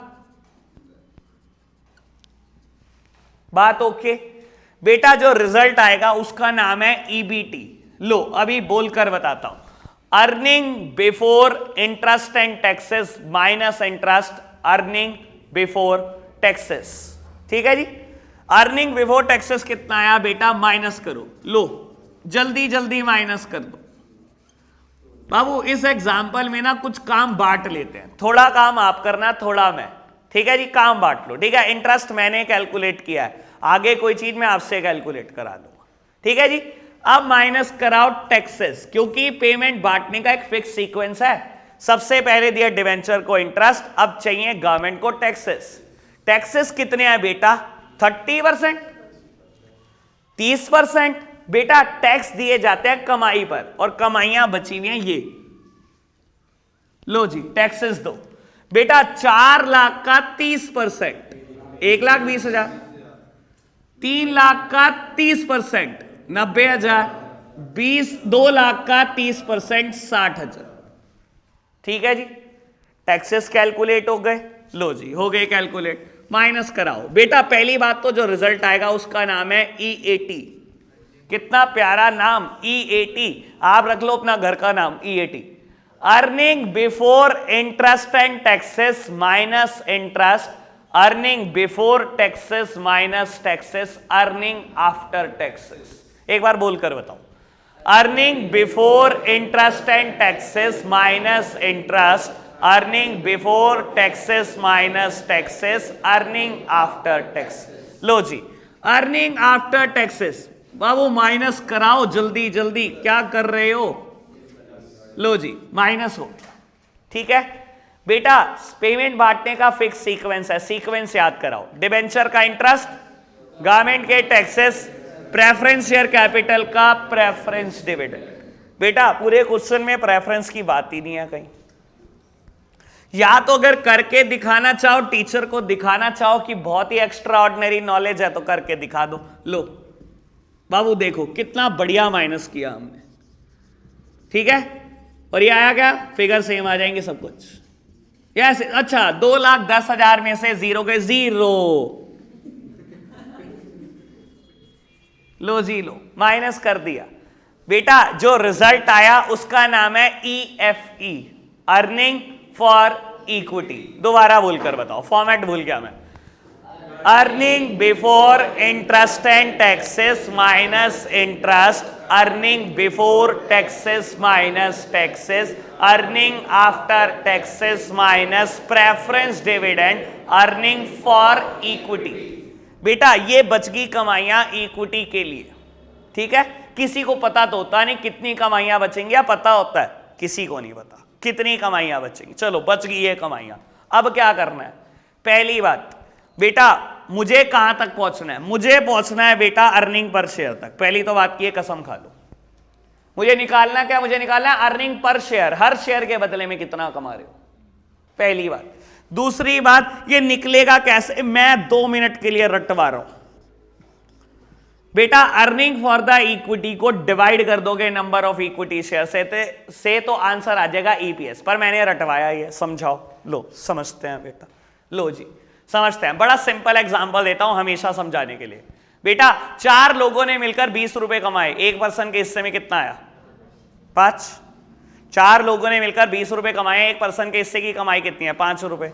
देखो मैंने क्या करा, मैं निकाल क्या रहा हूं बेटा? Earning per person. लो जी, अर्निंग पर पर्सन। मैंने क्या किया, 20 रुपए कमाए 4 लोगों ने मिलकर, हर बंदे के हिस्से की कमाई 5 रुपए। लो जी, अब मैं समझाता हूं मैं यहां पर क्या निकालने जा रहा हूं। मैं क्या निकाल रहा हूं बेटा? ईपीएस। ईपीएस मतलब अर्निंग पर शेयर। लो जी, मैं भी क्या कर रहा हूं? Earning per share. बेटा देखो, जब आपको यहां पर अर्निंग पर पर्सन निकालना था, आपने क्या किया? इनडायरेक्टली आपके दिमाग ने क्या किया? टोटल अर्निंग ली, टोटल कमाई, और जितने नंबर ऑफ पर्सन थे उससे डिवाइड कर दिया, और आ गया हर बंदे के हिस्से में कितना पैसा मिलेगा। ठीक है, मैं भी यही कर रहा हूं। मुझे निकालना है अर्निंग पर शेयर। मैंने भी टोटल अर्निंग ली। लो जी, ये रही टोटल अर्निंग, ये रही कमाई, ये रही कमाई और ये रही कमाई। अर्निंग ले ली मैंने भी। और मैं किससे डिवाइड कर रहा हूं बेटा? मैं डिवाइड कर रहा हूं नंबर ऑफ इक्विटी शेयर से। देखो, आपको निकालना था अर्निंग पर पर्सन, इसलिए आप डिवाइड कर रहे थे नंबर ऑफ पर्सन से। मुझे निकालना है अर्निंग पर शेयर, इसीलिए मैं डिवाइड कर रहा हूं नंबर ऑफ शेयर से। बात समझ में आई? क्या कहना चाहता हूं? रटना कुछ नहीं होता, रटने वाला तो कोई है ही नहीं धंधा यहां पर। ठीक है, इतनी बात ओके। चलो, लेकिन बेटा मेरा एग्जांपल अभी भी सॉल्व नहीं हो सकता, कारण मैं बता देता हूं। मेरे सामने इक्विटी शेयर क्वांटिटी में कहां है? मुझे क्या पता कितने नंबर ऑफ इक्विटी शेयर? अगर पता होते नंबर ऑफ इक्विटी शेयर तो मैं मिनट भी ना लगाता, डिवाइड कर देता, हो जाता आंसर। अब बेटा कैलकुलेट करने पड़ेंगे। लो चलो दिमाग लगाते हैं, निकालते हैं नंबर ऑफ इक्विटी शेयर। बेटा अभी थोड़ी देर पहले हमने एक बात डिसाइड करी थी कि इक्विटी से पैसा कितना आएगा, याद है? टोटल पैसा चाहिए 30 लाख, डेट से पैसा नहीं लिया तो इक्विटी से कितना लिया? 30 लाख। डेट से पैसा लिया 10 लाख, टोटल चाहिए 30 लाख, तो 20 लाख, तो 10 लाख। बात ओके। पर मेरी समस्या कल तो ये भी नहीं है, ये कोई नंबर ऑफ इक्विटी शेयर थोड़ी है। बेटा इक्विटी शेयर कैपिटल की अमाउंट बनती कैसे है? Number of equity share multiplied by the face value is equal to equity share capital. Equity share capital की अमाउंट कैसे बनती है? Number of equity share multiplied by the face value, ये बनता है इक्विटी शेयर कैपिटल का amount. अब अभी भी समस्या करनी है, क्योंकि ना ये पता ना ये पता, ना नंबर ऑफ इक्विटी शेयर पता, ना ही फेस वैल्यू पता। बेटा आपको कुछ नहीं करना, देखो काम की बात यह है, फेस वैल्यू को एज्यूम कर लो, और जो एज्यूम करोगे वो तीनों केस में सेम एज्यूम करना। ये ना कहना पहली सिचुएशन में 10, दूसरी में 5, तीसरी में 2, सब गड़बड़ हो जाएगा। कुछ भी एज्यूम कर लो, 1 मानना चाहो 1 मान लो, 5 मानना चाहो 5, 10 मानना चाहो 10, 50 मानना चाहो 50, 100 मानना चाहो 100, जो मर्जी मान लो, बट लेकिन मानो सेम तीनों सिचुएशन। हमने बेटा सिंप्लिसिटी के लिए इसको 10 मान लिया। Face value assumed to be 10, तो number of equity share 2 minute में निकल कर आ गए, 3 लाख, 2 लाख और 1 लाख। 30 लाख रुपए चाहिए, 10 रुपए का एक शेयर है। कितने शेयर इशू करूं? 3 लाख शेयर। 3 लाख शेयर 10 वाले इशू करूंगा, 30 लाख इकट्ठे नहीं हो जाएंगे? सेम इसी सेंस में यहां पर भी निकाल लिया, यहां पर भी निकाल लिया। बात समझ आई? पेपर में इतना बड़ा करके दिखाने की कोई जरूरत नहीं। आपने करना क्या, सुनो। आपने लिखा यहां पर नंबर ऑफ इक्विटी शेयर, यहीं पर लिख दो एट द रेट 10 ईच, और ब्रैकेट में लिख दो एज्यूम्ड आई। हमने हर इक्विटी शेयर को 10 रुपए का मान लिया, और बेटा आपको बताने की जरूरत है कहां से आया 3 लाख, 2 लाख, 1 लाख। आपको खुद को तो पता होना चाहिए कहां से आया, पर एग्जामिनर को बताने की जरूरत नहीं है। सीधा लिख दो बेटा 3 लाख, 2 लाख और 1 लाख। ठीक है जी। लो जी, ईपीएस कैलकुलेट करते हैं। ईपीएस आया बेटा 0.93। लो अब मैंने कहा था काम बांट लेंगे, लो आप करो ये सॉल्व। 0.93, 1.05। ये देख देख के मत बोलो यार, तुम निकम्मे के निकम्मे ही रहोगे। कर दो थोड़ी देर के लिए नोट्स बंद, ठीक है? मेरा काम होगा इंटरेस्ट निकालना और आपका काम होगा ईपीएस निकालना। इस पूरे एग्जाम्पल में नोट्स बंद कर दो थोड़ी देर के लिए। हाँ जी बेटा, कंक्लूजन बहुत डेंजरस है, बहुत डेंजरस है, क्योंकि चाहे 11th के बच्चे से पूछ लो, चाहे 12th के बच्चे से पूछ लो, कि इक्विटी अच्छा या डेट? आंसर हमेशा एक सुर में एक होता है, इक्विटी बहुत अच्छा इक्विटी, क्योंकि हमारे दिमाग में ना शुरू से ही बताया गया है ऑनर फंड बहुत अच्छा होता है, जो आपके पास खुद का पैसा होता है वो बहुत अच्छा होता है। बेटा कभी नहीं सही है ये बात हमेशा ही गलत है। डेट से अच्छा कोई सोर्स होता ही नहीं है। सबसे अच्छा सोर्स है डिवेंचर्स, बैंक लोन्स, हर काइंड का लोन बहुत अच्छा है। और मैं बात प्रूव कर रहा हूं, सुन लो बेटा। मैंने ना ट्रेडिंग ऑन इक्विटी के लिए एक बात बोली थी, दोबारा बात रिपीट करता हूं। क्या बोली थी? ट्रेडिंग ऑन इक्विटी एक ऐसा फाइनेंशियल प्रोसेस है जिसमें डेट का इस्तेमाल करने से, लोन का इस्तेमाल करने से इक्विटी को फायदा पहुंचता है। लो देखते हैं फायदा पहुंचा कि नहीं। बेटा पहली सिचुएशन में आपने लोन नहीं लिया, कोई डिवेंचर नहीं है, कोई डेट नहीं है, कोई लोन नहीं है, जीरो। ईपीएस निकल कर आया 0.93, ठीक है। दूसरी सिचुएशन में आपने लोन ले लिया 10 लाख रुपए का, ईपीएस बढ़ गया। तीसरी सिचुएशन में आपने लोन अमाउंट डबल कर दिया, इक्विटी को फायदा और पहुंच गया। नहीं सर तो घूम गया है, मेरे को पक्का पता है ये हो क्या गया। डेट से इक्विटी को फायदा पहुंचता है, यही तो ट्रेडिंग ऑन इक्विटी है। मैं भी प्रूव करूंगा, अभी घबराना मत। अभी ये 1% हुआ है, 99% बातें बाकी है। Trading on equity is the financial process of using debt to produce gain for the equity share holder. Trading on equity एक ऐसा फाइनेंशियल प्रोसेस है जिसमें जितना डेट का इस्तेमाल करो उतना इक्विटी को फायदा पहुंचता है। और दिखाई दे रहा है बेटा, जहां जहां डेट का इस्तेमाल है वहां इक्विटी को और फायदा पहुंच रहा है। ठीक है, लाइन का मतलब तो क्लियर हुआ ना। लॉजिक सब कुछ मैंने समझाने, वो मेरी जिम्मेदारी है। ठीक है, अभी 5 मिनट के लिए छोड़ दो लॉजिक को। ठीक है जी, चलो मैं तो एक और ट्विस्ट लाना चाहता हूं बेटा। एक और एग्जांपल सॉल्व करना चाहते हैं क्या? हमेशा ऐसा होता है क्या? मैं तो ये देखना चाहता हूं हमेशा ही ऐसा हो रहा है क्या? बेटा देखो एक काम करते हैं, सेम एग्जांपल सॉल्व करते हैं। इस बार ईबीआईटी 2 लाख ले लो बस। सेम एग्जांपल सॉल्व करते हैं, बिल्कुल सेम, स्पीड बढ़ा देंगे। ठीक है, और बेटा ईबीआईटी इस बार 2 लाख ले रहे हैं, बिल्कुल बाकी सारी फिगर्स से। ठीक है जी, बहुत जल्दी से सॉल्व करने की कोशिश करते हैं। आपको आपकी ड्यूटी याद है, मुझे मेरी ड्यूटी याद है। नोट्स बंद कर दो, आपको कैलकुलेट करना है ईपीएस और मुझे करना है इंटरेस्ट। ठीक है, बीच की बात मिलकर कर लेंगे। ठीक है ना, चलो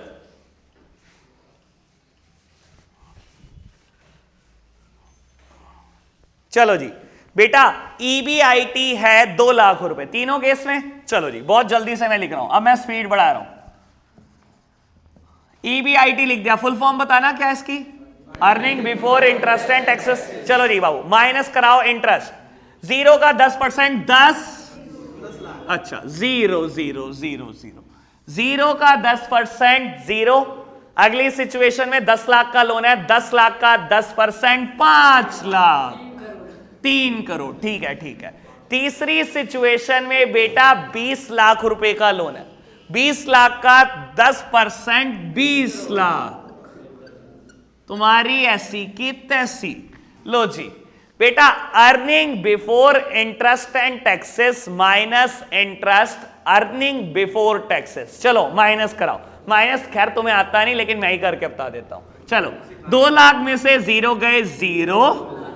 हाँ देखो 0 नहीं आई क्या? कितनी सारी 0 आई, सुनाई नहीं दे रहा, पता नहीं क्या कर रहे हैं।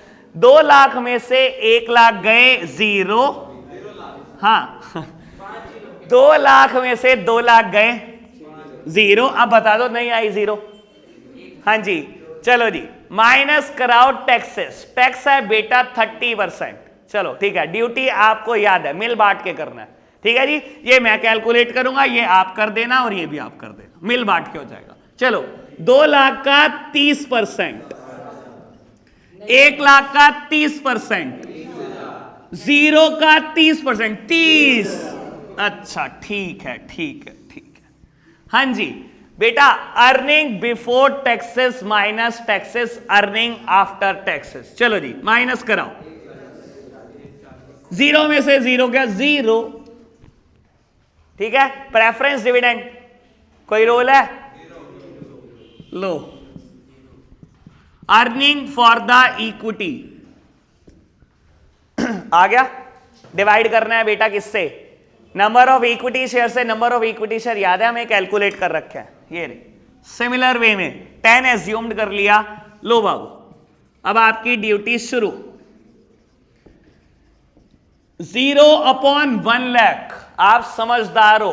0/1 समथिंग इज 0, ठीक है। हाँ, ये तो मैंने ही बताना था, आपकी जिम्मेदारी तो ये है, तुम्हारी ऐसी की तैसी, तुमने बता दिया और कल तक हो गया क्वेश्चन।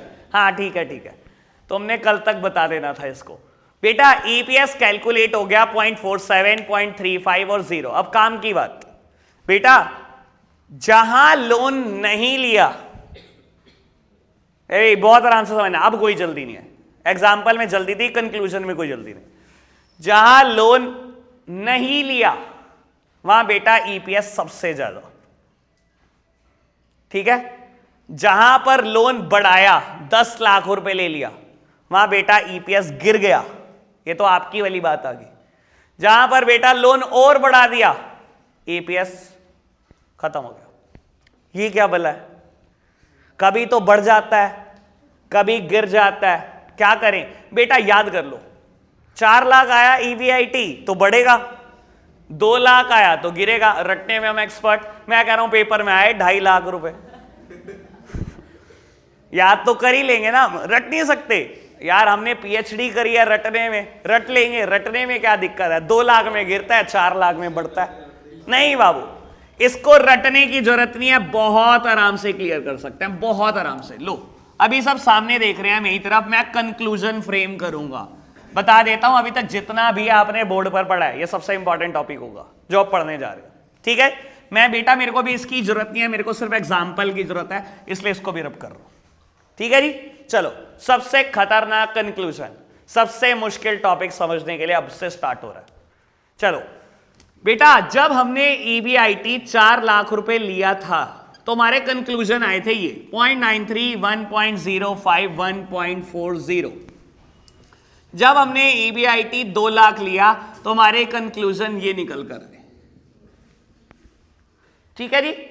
4 लाख में पढ़ रहा था और 2 लाख में गिर रहा था, ठीक है। रटना नहीं है बेटा, जो हमने दोनों एग्जाम्पल सॉल्व करे उसमें कंक्लूजन क्या निकला।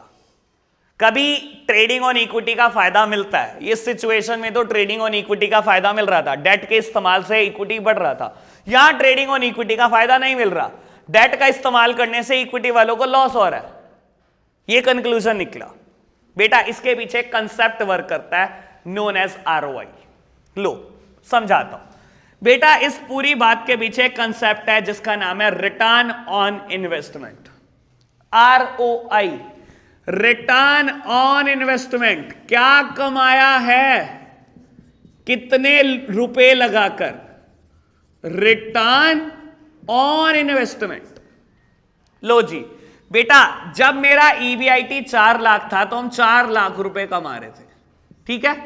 पैसे लगे हुए हैं 30 लाख रुपए सारे ही प्रोजेक्ट में। लो देख लो, 4 लाख रुपए बेटा, यहां पर ईबीआईटी जब 4 लाख था, 4 लाख रुपए कमा रहे थे 30 लाख रुपए लगाकर। ऐसा ही हो रहा था, हाँ ऐसा ही हो रहा था, पक्का पक्का। लो मैंने आपको पहले ही कहा परसेंटेज का जिम्मा आपका। लो बताओ क्या आया, बस कल तक बताओगे तुम। हाँ जी, 13.33%, which is greater than interest. बेटा ब्याज का रेट क्या है, 10 से ज्यादा था, जो अभी मैं बता ही नहीं रहा कुछ, पहले इधर आओ। दूसरे पार्ट में क्या हो रहा था, दूसरे पार्ट में भी आरओआई निकाल कर देख लेते हैं बेटा। दूसरे पार्ट में हम कमा रहे थे 2 लाख रुपए। ये लो ईबीआईटी हमने 2 लाख लिया था, कितने रुपए लगाकर, रुपए लगाए हुए 30 ही लाख रुपए। लो जी, 2 लाख रुपए कमा रहे थे 30 लाख रुपए लगाकर, और आपकी परसेंटेज की जिम्मेदारी पूरी है 6.67%, which is less then the interest rate. काम की बात अब से स्टार्ट बेटा, इसकी बात करता हूं पहले। बेटा आप कमा रहे हो बिजनेस से 13.33%, जो इंटरेस्ट रेट से ज्यादा है। बेटा जितना मर्जी लोन ले लेना, हमेशा आप ही को फायदा होगा। समझने की कोशिश करो, मैंने सारा पैसा अपना लगाया, ईपीएस निकल कर आया 0.93। मैंने बैंक को कहा बैंक 10 लाख का लोन दे दे, बैंक ने कहा 10% ब्याज लगेगी। मैंने कहा कोई प्रॉब्लम नहीं, बहुत कमा रहे हैं। बैंक से 10 लाख रुपए का लोन लिया 10% ब्याज पर। बेटा मुझे क्या फर्क पड़ता है, मेरे तो बिजनेस में कमाई 13.33% है, मैंने 10 लाख रुपए बिजनेस में डाल दिए, 13.33% रिटर्न आई। बैंक को कितना देना है? 10%। अरे 2, ये दिया बैंक को 10%, कुछ बच गया जेब में डाल लो। देख लो बेटा कमाइयां बढ़ेंगी। और उसके बाद मैंने बैंक को कहा बैंक लोन अमाउंट डबल कर दे, 20 लाख। बैंक कहता है 10% ब्याज चाहिए। मैंने कहा कोई प्रॉब्लम नहीं। 20 लाख रुपए लिए, बिजनेस में इन्वेस्ट किए, वहां से 13.33% रिटर्न आया। इस अब की बार कमाइयां और ज्यादा आई। मैंने कहा ये बैंक अपने पकड़ 10% और जेब के लिए बचेगा। बेटा जहां कहीं भी सुन लो ROI ग्रेटर देन इंटरेस्ट होगा, कमाई बढ़ेगी बढ़ेगी। इट इज मोर और लेस, बिल्कुल वैसे ही समझो। आपने किसी से 10% ब्याज पे पैसे उठाए, किसी को 13.33% पे ब्याज पे पैसे दे दिए, जितने मर्जी देते रहो कमाई बढ़ेगी बढ़ेगी। 13.33 वो वापिस करता रहेगा, आप 10 वापिस करते रहना, जेब में डालते रहना हर साल, मोर और लेस। ठीक है, यहां पर आओ, लो जी ये सिचुएशन भी देख लो। बेटा देखो सुनो, ट्रेडिंग ऑन इक्विटी का एडवांटेज सिर्फ यहां पर मिलता है, सिर्फ यहां पर ट्रेडिंग ऑन इक्विटी वर्क करता है, यहां पर काम नहीं करता ट्रेडिंग ऑन इक्विटी। अभी सुनना क्या है ये बेटा, आपका ROI आ रहा था 6.67%, which is less then the interest rate.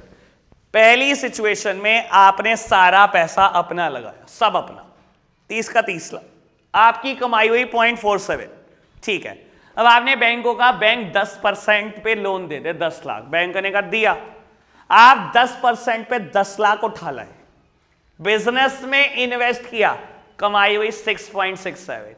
6.67 आया, बैंक ने कहा 10% ब्याज। आपको बेटा जेब से कुछ डालना पड़ा, तब जाकर बैंक का कर्जा चुकता। देख लो कमाई उड़ गई। और बेटा अब की बार आपने कहा बैंक 20 लाख दे दे 10% पे, बैंक ने दे दिया आपको, आपने इन्वेस्ट कर दिए 20 लाख रुपए बिजनेस में, 6.67 की रिटर्न आई। बेटा 6.67 20 लाख पे आपको जेब से और डालना पड़ा, और फिर बेटा बैंक का कर्जा चुकता आया, उड़ गई अर्निंग।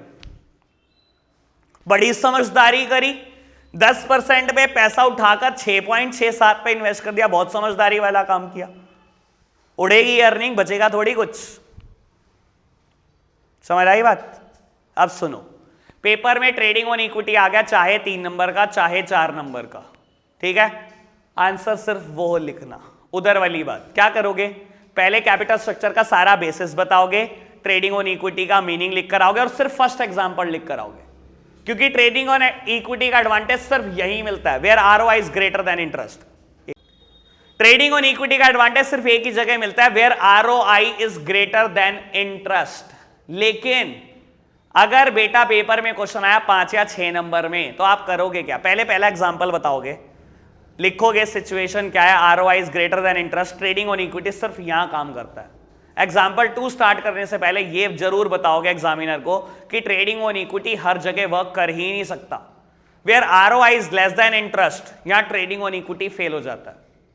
फिर एग्जांपल 2 बताओगे, तब मिलेंगे 5 या 6 नंबर। 3 या 4 नंबर में आया तो कंप्रेस करना अपने आंसर को एक एग्जांपल तक, 5 या 6 आया तो दोनों एग्जांपल चाहिए ही चाहिए। इतनी बात क्लियर? अभी बेटा मेरा टॉपिक खत्म नहीं हुआ, अभी घबराओ मत, मेरे को एक और एग्जांपल कराना है, ऐसा ही थोड़ा चेंज फॉर्म में। अभी सब सामने ही रहेंगे मेरी तरफ, बहुत जल्दी से। चैप्टर पूरा नहीं होता तो ना आए बेटा, कोई नहीं, एक लेक्चर फालतू सही, ठीक है, लेकिन हम आराम से पढ़ते हैं।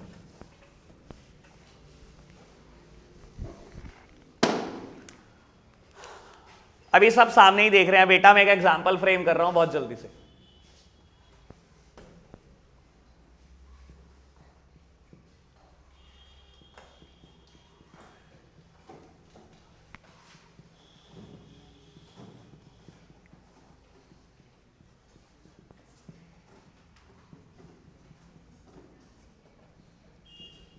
लो जी सामने देखना, 2 सिचुएशन देख रहे हैं बेटा, दोनों सिचुएशन में total fund used is 10 lakh. मुझे दोनों सिचुएशन में 10 लाख रुपए की जरूरत है। एक सिचुएशन में बेटा मैं प्रेफरेंस से पैसा ले रहा हूं, जिसकी कॉस्ट है 10% प्रेफरेंस डिविडेंड, और एक सिचुएशन में पैसा मैं लोन से ले रहा हूं जिसका इंटरेस्ट रेट भी 10% है। दोनों सिचुएशन में बेटा टैक्सेस 30% और दोनों सिचुएशन में earning before interest and taxes is 4 lakh. Everything is equal in both the situation. हर चीज बराबर है, सिर्फ इसके कि यहां पैसा प्रेफरेंस है, यहां डेट्स है, लेकिन मैंने उसकी कॉस्ट भी बराबर रखी। बात समझ आई? चलो जी, अभी मेरे को सॉल्व करना है और कुछ कंक्लूजन फ्रेम करना है। पहली सिचुएशन प्रेफरेंस की है, दूसरी सिचुएशन डेट की है। दूसरी सिचुएशन हो चाहे पहली हो, दोनों में सब कुछ बराबर रखने की पूरी कोशिश है मेरी, ठीक है। EBIT दोनों में कितना है? 4 लाख रुपए। चलो बहुत जल्दी से सॉल्व करते हैं। चलो बाबू, पेमेंट बांटने का एक फिक्स सीक्वेंस है। सबसे पहले माइनस कराओ गवर्नमेंट के टैक्सेस। लो बाबू लो, क्या माइनस होगा? गुड मॉर्निंग, उठ जाओ सोकर। हाँ जी, क्या माइनस होगा? डिवेंचर का इंटरेस्ट। चलो माइनस कराओ बेटा, पहले प्रेफरेंस में माइनस कराते जाओ, वहां नहीं जाना, पहले यहां माइनस कराओ। क्या होगा माइनस? प्रेफरेंस को ब्याज देते हो क्या? क्या मिलता है प्रेफरेंस को? Preference dividend. लो जी बेटा, इस सिचुएशन में क्या होगा? मैंने 10 लाख रुपए ले रखे हैं, 10% ब्याज पर, इंटरेस्ट जाएगा 1 लाख। चलो जी, रिजल्ट क्या आएगा? Earning after taxes, earning before taxes. चलो this minus this, 4 lakh, 3 lakh. चलो जी, माइनस कराओ टैक्स। कितना परसेंटेज है? 30%।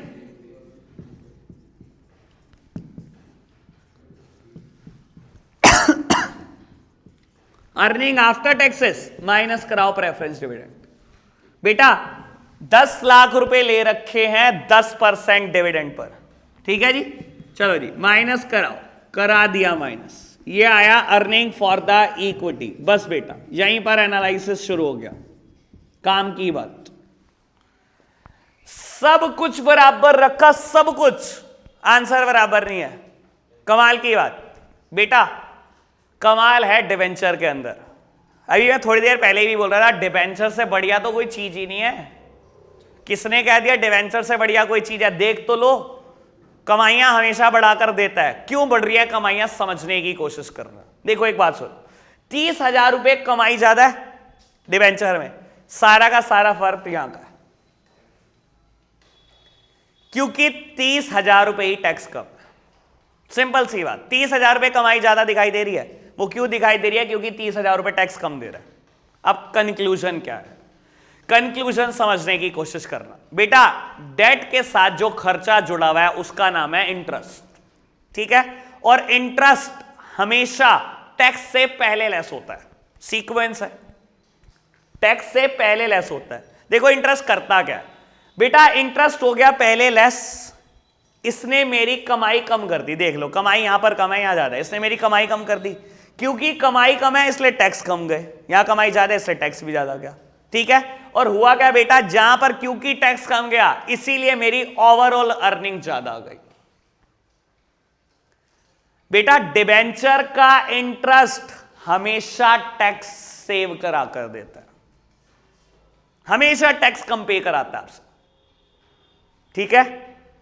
बात समझ में आई? डिबेंचर का इंटरेस्ट हमेशा और हमेशा टैक्स सेविंग में रिजल्ट करता है, हमेशा। बात समझ में आई?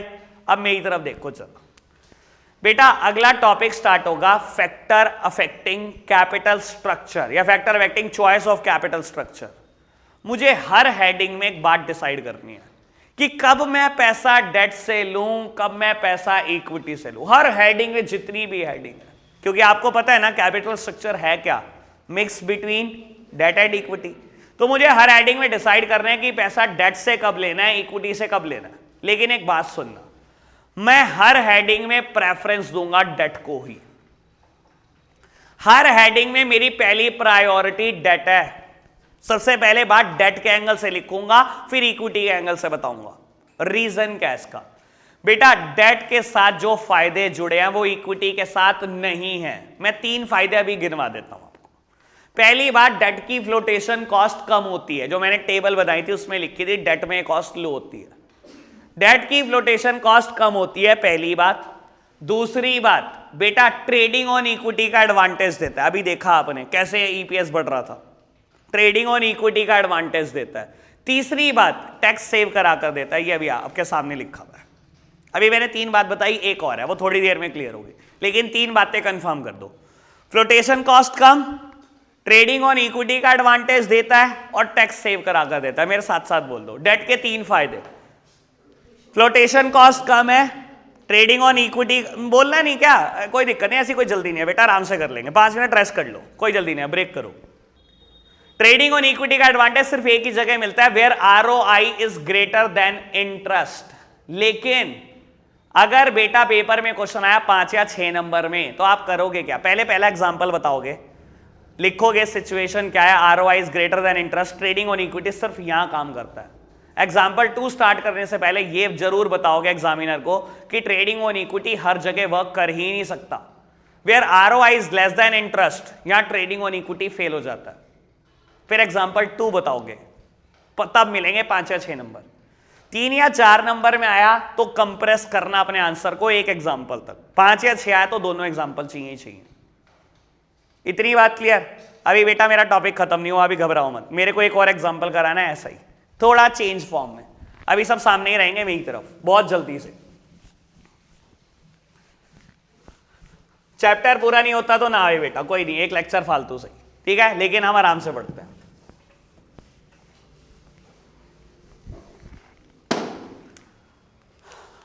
अभी सब सामने ही देख रहे हैं बेटा, मैं एक एग्जांपल फ्रेम कर रहा हूं बहुत जल्दी से।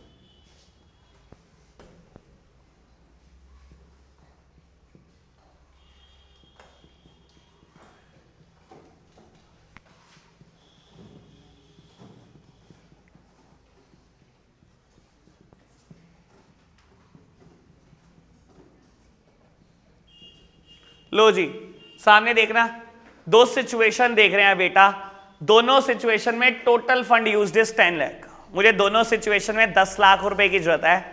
एक सिचुएशन में बेटा मैं प्रेफरेंस से पैसा ले रहा हूं जिसकी कॉस्ट है 10% प्रेफरेंस डिविडेंड, और एक सिचुएशन में पैसा मैं लोन से ले रहा हूं जिसका इंटरेस्ट रेट भी 10% है।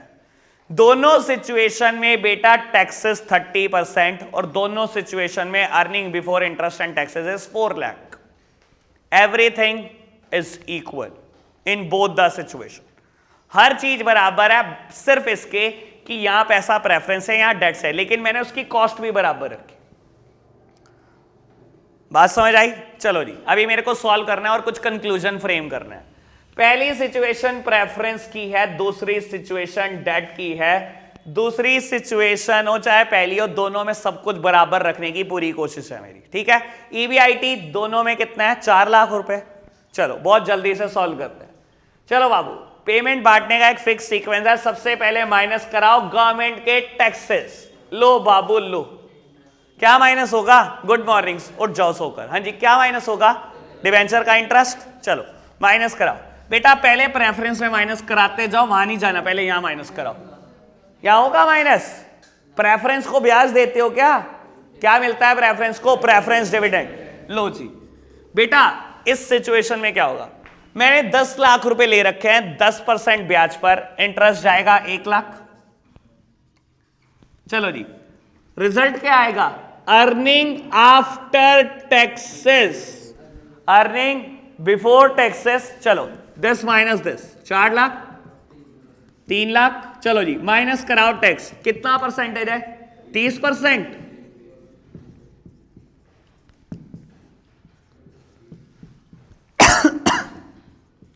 अर्निंग आफ्टर टैक्सेस माइनस कराओ प्रेफरेंस डिविडेंड। बेटा 10 लाख रुपए ले रखे हैं 10% डिविडेंड पर, ठीक है जी।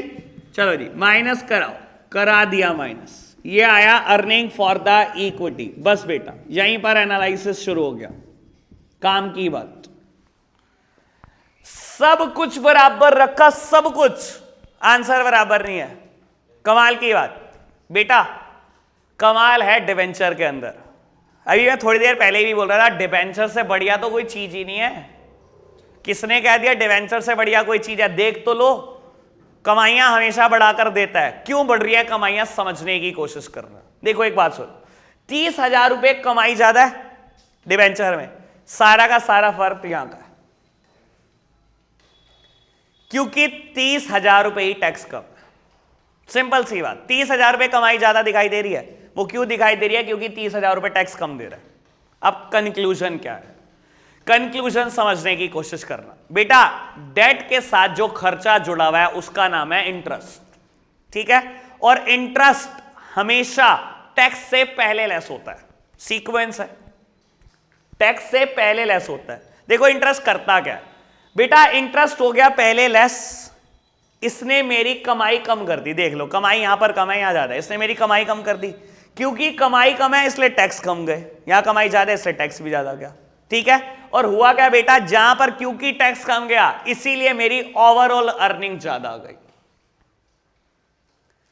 बेटा डिबेंचर का इंटरेस्ट हमेशा टैक्स सेव करा कर देता है, हमेशा टैक्स कम पे कराता है आपसे, ठीक है?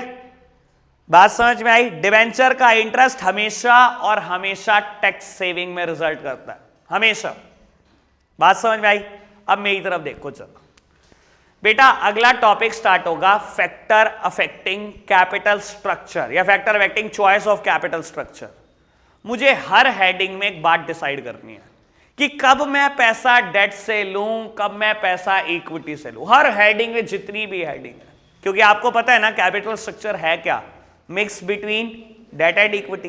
तो मुझे हर हेडिंग में डिसाइड करना है कि पैसा डेट से कब लेना है, इक्विटी से कब लेना है। लेकिन एक बात सुनना, मैं हर हेडिंग में प्रेफरेंस दूंगा डेट को ही। हर हेडिंग में मेरी पहली प्रायोरिटी डेट है। सबसे पहले बात डेट के एंगल से लिखूंगा, फिर इक्विटी के एंगल से बताऊंगा। रीजन क्या है इसका? बेटा डेट के साथ जो फायदे जुड़े हैं वो इक्विटी के साथ नहीं है। मैं 3 फायदे अभी गिनवा देता हूं आपको। पहली बात, डेट की फ्लोटेशन कॉस्ट कम होती है, जो मैंने टेबल बताई थी उसमें लिखी थी, डेट में कॉस्ट लो होती है, डेट की फ्लोटेशन कॉस्ट कम होती है, पहली बात। दूसरी बात बेटा, ट्रेडिंग ऑन इक्विटी का एडवांटेज देता है। अभी देखा आपने कैसे ईपीएस बढ़ रहा था, ट्रेडिंग ऑन इक्विटी का एडवांटेज देता है। तीसरी बात, टैक्स सेव करा कर देता है, ये अभी आपके सामने लिखा हुआ है। अभी मैंने 3 बात बताई, एक और है वो थोड़ी देर में क्लियर होगी, लेकिन 3 बातें कंफर्म कर दो।